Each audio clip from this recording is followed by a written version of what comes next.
who didn't believe. The people for whom status quo is working pretty good.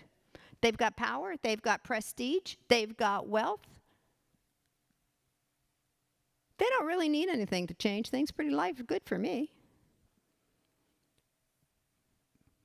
And what Jesus was asking them to do was to reassess their lives. And they don't want to do that.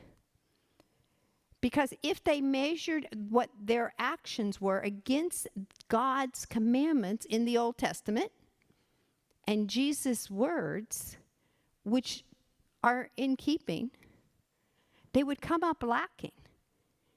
Because they are called to love mercy, to do justice, to walk humbly with their God. And they wanted to go through the motions,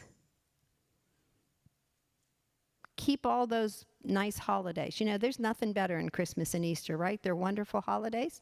We can show up, we have a good time, we celebrate, and then we don't let it get in the way of how we live our lives.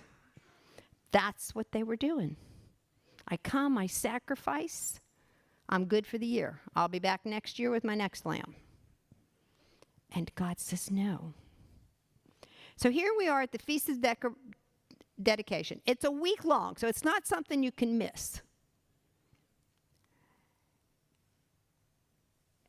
But it commemorates something that was a shot in the dark.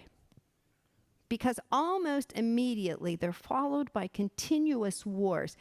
Judah, or Israel, however you want to call it, passed back and forth between Syria and Egypt.